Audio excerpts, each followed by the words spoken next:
안녕하세요. 아크스튜디오 아크공간연구소를 운영하는 이덕중 건축가입니다.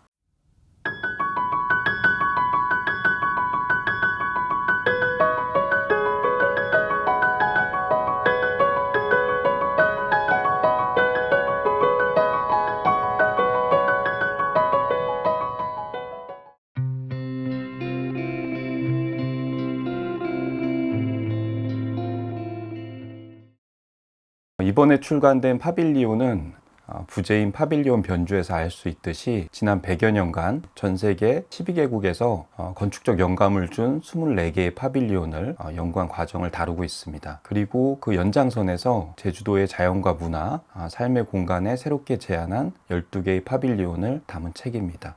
첫 장은 제주대학교 김태일 교수님, 이따미중 건축문화재단의 유유아 이사장님께서 프로젝트의 의미와 가치를 소개합니다.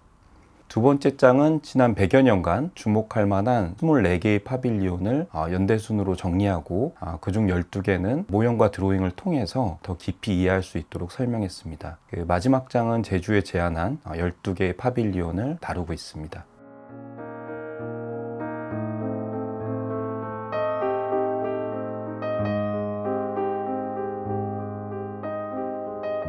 파빌리온은 규모는 작지만 빛과 재료, 공간의 질감 등 건축의 본질적인 요소가 가장 선명하게 드러나는 구조물이라고 생각합니다. 예를 들어 매년 여름 런던의 서펜타인 파빌리온은 평소에 단순히 잔디밭이었던 공간이 파빌리온이 설치되는 3, 4개월 동안 완전히 새로운 장소로 바뀌어서 방문객에게 특별한 경험을 제공합니다. 파빌리온은 뚜렷한 기능이 정해져 있지 않기 때문에 방문자가 직접 공간을 체험하고 서로 교류하면서 그 의미가 완성되는데요. 사람들이 그 안에서 감각을 발견하고 공감을 나눌 때 비로소 파빌리온의 진정한 가치가 드러나지 않나 생각됩니다.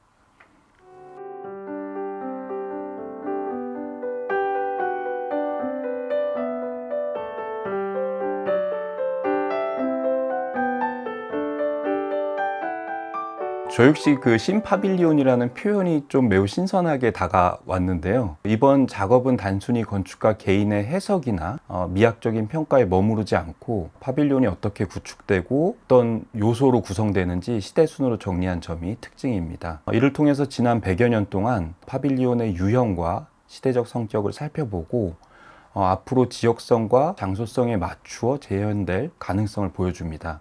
김태일 교수님께서 말씀하신 신파빌리온은 이런 새로운 접근과 시도를 의미하지 않나 생각됩니다. 이는 또한 아크공간 연구소의 태도와도 맞닿아 있는데요. 과거에 의미 있는 공간이 오늘날 어떻게 새롭게 해석하고 구현할 수 있는지를 탐구하는 과정에 주목한 것이 아닌가 생각됩니다.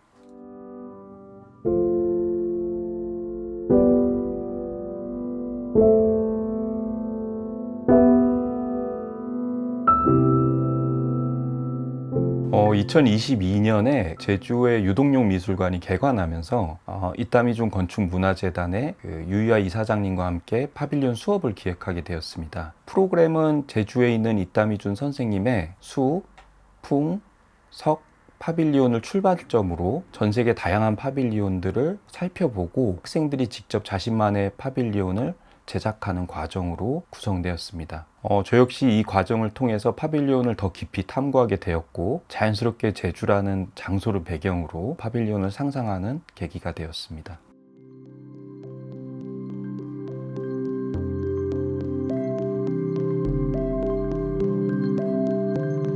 근대 이전의 파빌리온은 주로 귀족의 정원에 놓여 장식적이거나 신비감을 주는 용도로 사용되었습니다. 그러던 중에 1929년 미스 반데로의 바르셀로나 파빌리온 이후에 파빌리온은 단순히 감상하는 조형물이 아니고 사람들이 직접 들어가서 공간을 경험하고 서로 관계 맺는 장으로 변화했습니다. 이후 엑스포나 비엔날레 같은 대규모 국제 행사들을 통해서 파빌리온은 건축적 실험의 무대가 되었는데요. 특히 2000년 런던에서 시작된 서펜타인 파빌리온은 현대 파빌리온의 개념을 정립하는 중요한 계기가 되었습니다. 책의 2장에서는 지난 100년 동안 관계성을 만들어낸 파빌리온을 중심으로 건축적으로 의미 있는 사례들을 선정했습니다.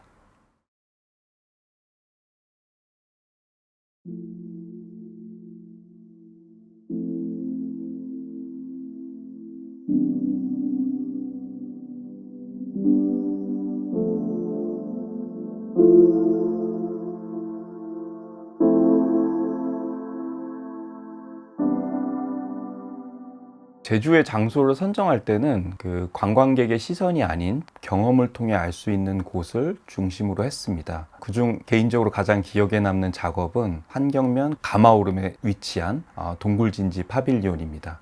기존의 지하 구조물은 그 일제강점기의 군사기지로 조성된 길이 2km의 진지로 제주의 아픈 역사를 품은 장소이기도 합니다. 제주 전역에는 이와 같은 동굴진지가 한 450개 정도 지금 존재하고 있는데요. 저는 이 공간을 어둠 속에서 이어지는 다각형의 구조로 재해석했습니다.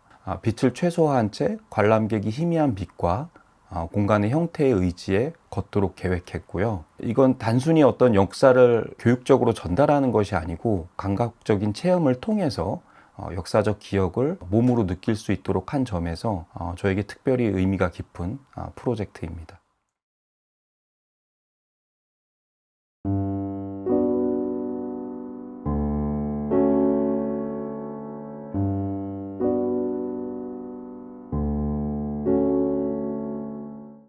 한때 그 건축을 멈추고 런던에서 조각을 배우면서 라반 무브먼트와 윌리엄 포사이스 같은 안무가들의 작업을 경험한 적이 있습니다. 당시 그 무용 속 움직임에 매료되어서 건축이 아닌 다른 방식으로 공간을 이해하려던 경험이 지금의 시선에도 깊은 영향을 주지 않았나 생각됩니다. 저는 건축을 단순히 결과물로만 보는 데에는 한계가 있다고 생각합니다. 그래서 연구소의 방향성도 과거 선례 건축에서 배우고 이를 바탕으로 역사 속 의미 있는 공간을 제시한다는 데 있는데요. 의미 있는 공간을 찾아내는 과정에서 자연스럽게 리서치와 모형 제작이 이루어졌고, 그 결과물을 연구소 안에만 머무르게 하기보다는 공간에 관심 있는 더 많은 사람들과 공유하고 싶다는 바람에서 자연스럽게 전시와 출판까지 확장되었습니다.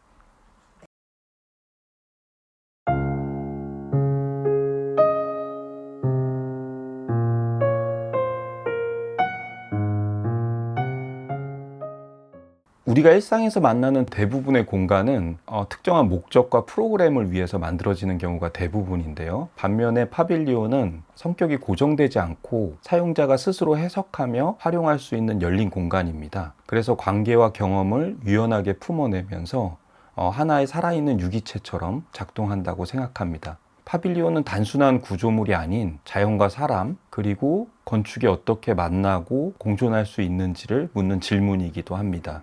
이 책을 통해서 건축을 조금 더 가까이 느끼고 나아가 일상 속 공간을 바라보는 시선에도 작은 변화가 생기기를 기대합니다.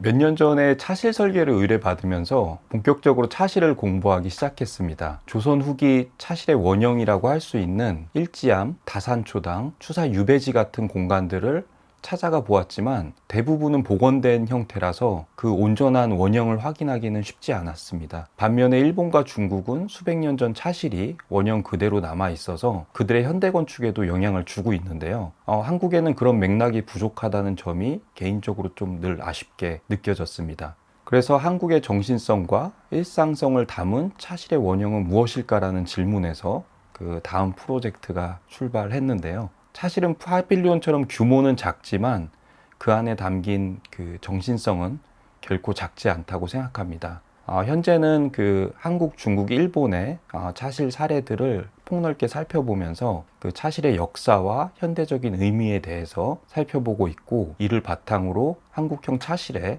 프로토타입을 제안하는 전시로 이어갈 계획입니다.